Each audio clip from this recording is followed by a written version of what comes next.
Fala galera, aqui quem fala é o engenheiro agrônomo André Fultman, do canal Plantas Sem Mistério e do blog Orquídea Sem Mistério.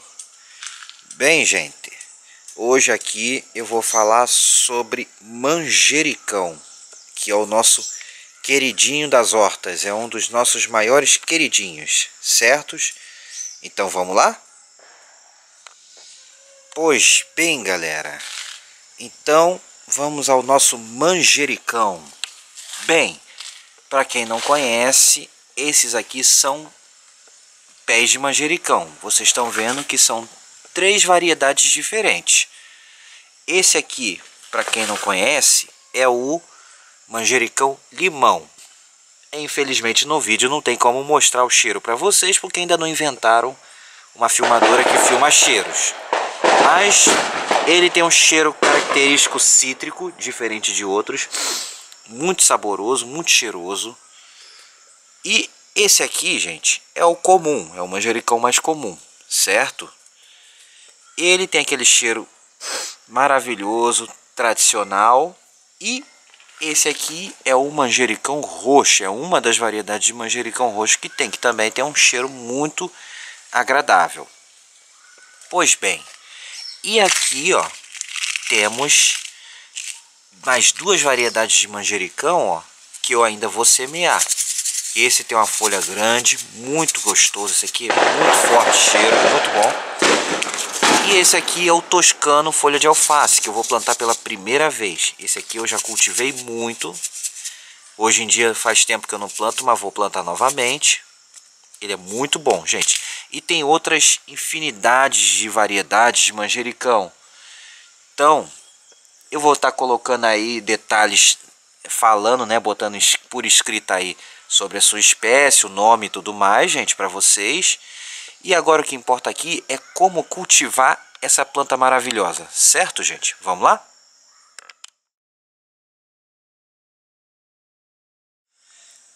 Então, galera, o manjericão, assim como muitas ervas, e vocês vão ver ao longo de vários vídeos falando sobre cada planta, vai ser uma coisa meio repetitiva. Vocês vão ver que vai ser uma coisa até meio repetitiva. Por quê? A maioria desses temperos, ervas e hortaliças são plantas, assim como o manjericão, que é o caso aqui, plantas que gostam de solos férteis, de modo geral, de moderados a férteis, bem drenado, não toleram encharcamento, mas também não toleram ficar secos. Então a gente precisa montar uma terra, né, um substrato que permita uma boa drenagem, uma boa aeração das raízes e tenha uma boa fertilidade. A gente pode comprar aquela terra adubada pronta, pode montar com terra do quintal mesmo, fazer, raspando terra do quintal, misturando com adubos orgânicos, né? Aí vai depender. Então existem várias maneiras de montar, ou comprando substrato para horta pronta também. Então essa é uma questão, e isso vale para a maior parte das ervas. Tem algumas exceções, mas quando tiver exceção eu vou falar delas com mais cuidado, certo? Outro ponto importante, gente, que é uma planta, independente da variedade, que precisa de muito sol. São plantas de sol pleno, então é recomendado que tenha pelo menos de 4 a 6 horas por dia de sol, e no restante que tenha muita luz. Ou seja, não é uma planta indicada para ambientes muito sombreados. Então, para quem tem uma janela, um beiral de janela, uma varanda com muito sol, uma janela de cozinha com bastante sol, esses lugares vão ser bons para a gente estar cultivando o nosso manjericão e outros temperos, certo? Pois bem, manjericão é uma planta de crescimento anual ou mesmo até quase bianual. Ou seja, o que isso quer dizer? Ela vai crescer, vai ficar bonita como essas estão aqui, ó, na fase do auge, para quem assistiu o vídeo das fases do cultivo. E depois ela vai ficar uma planta feia como essa daqui, ó. Caneluda, comprida, mas ainda vai se manter viva por um bom tempo, por vários meses, às vezes até mais de um ano. E por fim ela vai secar, Certo, pessoal? Então essas são as fases do manjericão. Mas com o manejo a gente tem como aumentar, esticar a vida útil dela. E eu vou estar ensinando a vocês como fazer em breve. Outro ponto importante do manjericão e outras ervas é questão da rega. O substrato, a terra, deve ser mantida sempre úmida. Ela não pode ficar encharcada, mas também não deve ficar seca. Certo, pessoal? Então a gente tem que estar verificando a umidade. Sempre mantendo aquela umidade boa, mas nunca deixar encharcar demais e nunca deixar ficar seco demais. Então esse ponto é importante. Geralmente a rega é diária ou quase diária. E se a gente estiver usando um vaso auto-irrigável, um sistema auto-irrigável, aí a gente é só manter o reservatório com água, certo?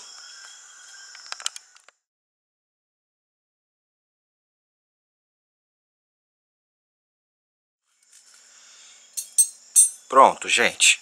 E depois do cuidado com a rega, aí tem um cuidado com a adubação. Bem, adubação no manjericão, se a gente tem um solo bem fértil e tudo, a adubação ela não vai ser tão problemática. Mas para a gente manter a fertilidade da nossa terra e manter a nossa planta bonita por mais tempo, é mais interessante a gente dar preferência para adubação orgânica. E aí tem várias maneiras e produtos para a gente estar usando que podemos fazer essa adubação. Uma maneira bem prática e simples com adubação orgânica é usando, por exemplo, um humus de minhoca ou um esterco ou uma torta de mamona, e a gente pode estar mensalmente colocando no recipiente de acordo com a instrução do fabricante ou de quem vendeu adubo, certo? Geralmente, em recipientes pequenos como esse é muito pouquinho, se restringe a uma colherzinha de sopa ou de café cheia no cantinho do vaso. E com isso a gente consegue manter o nosso manjericão bem nutrido e a nossa terra com boa qualidade. Então, tem várias maneiras. E isso se repete para as demais hortaliças e temperos. Certo, pessoal? Com a adubação orgânica a gente consegue manter nossa planta por muito tempo. E o outro cuidado importante do manjericão é como é que a gente faz essa colheita. Pois bem, a colheita do manjericão é muito simples de fazer. Com uma tesourinha, com uma faquinha e coisa, a gente vai lá e corta aquele ramo que a gente quer. Lembrando que para cortar, com a mão a gente pode tirar? Pode, mas não é muito legal porque a gente, quando vai quebrar com a mão, a gente machuca muito a planta. Isso aí pode favorecer o aparecimento de doença. Embora seja uma planta muito resistente a pragas e doenças, ela também pode adoecer. E aí pode prejudicar a nossa planta. Então, com uma ferramentazinha esterilizada, uma tesourinha, a gente vai lá e corta aquele ramo que a gente quer cortar, certo? Então aqui, vou fazer um corte aqui e pronto. E aí esse ramo a gente vai e faz o uso que a gente quer, como tempero, enfim. Certo? Um lembrete, com o corte, a gente corta acima das folhas, com cuidado para não machucar isso aqui, ó. Isso aqui são brotos laterais que vão dar continuidade ao crescimento dessa planta, pessoal, certo? Então, é muito simples isso aqui. E o outro ponto interessante é em relação a como a gente manter o nosso manjericão bonito por mais tempo. Vocês estão vendo aqui que esse manjericão está florescendo, né, galera? Então, se a gente mantém essa floração, isso acelera a deterioração da nossa planta, deixando ela com aquele aspecto caneludo que vocês viram ali. Então, uma maneira da gente retardar esse processo e manter ele bonito por mais tempo é cortando as inflorescências, a floração fora. E aí é o mesmo cuidado da colheita, certo? A gente vai e corta a floração com cuidado para não machucar os brotos laterais. Com isso a gente aumenta a vida útil do nosso pé de manjericão. Então eu vou cortar esse aqui e vou mostrar para vocês, galera. Pronto, moçada. Tá aqui, ó. os manjericões podados, ó, tirei todas as inflorescências desses 2 pés aqui para mostrar para vocês. E é isso que tinha para fazer, certo? Agora uma dica, gente. Quem cultiva, quem cria abelhas sem ferrão, abelhas nativas sem ferrão, o manjericão é uma ótima planta forrageira, ou seja, uma ótima planta para atrair as nossas abelhas nativas, além de outros insetos benéficos. Então, uma dica é o seguinte: quem cria abelhas sem ferrão, não faça a poda do manjericão em todos os pés de uma vez só. Pelo contrário, a gente deve manter bastante floridos para atrair as abelhas e servir de alimento para elas, certo?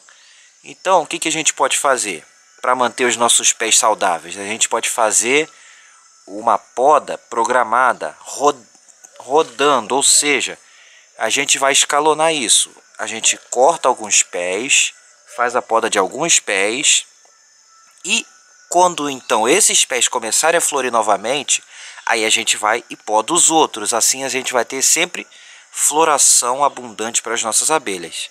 Certo, pessoal? Essa era a única dica que eu queria falar. E para terminar, propagação. Manjericão, como vocês podem ver aqui, pode se propagar por semente. A gente encontra facilmente nas lojas agropecuárias, Garden Center e outros locais. Semente para comprar. Lembrando que no caso de semente, é sempre bom olhar a época do ano. Embora o manjericão é uma planta que a gente pode cultivar praticamente o ano inteiro, na maior parte do Brasil. Ele gosta muito de calor, então o clima geralmente não é problema para a gente. Mas olhem sempre a validade das sementes. A semente tem que ser nova. Quanto mais nova ela for, melhor. Certo? Porque senão ele vai perder na viabilidade. E outra maneira também, como eu já ensinei em vídeos anteriores, é fazer a muda através de estaquia. Se eu quisesse, isso aqui era só eu enfiar na terra, manter a umidade e tudo, que isso aqui virava uma muda de excelente qualidade. Certo, pessoal? Então era isso que eu tinha para passar para vocês sobre o manjericão. Espero que tenham gostado e agora vamos todo mundo cultivar manjericão, certo? Sim, sim, dê aquele joinha no vídeo e até a próxima, galera. Fui!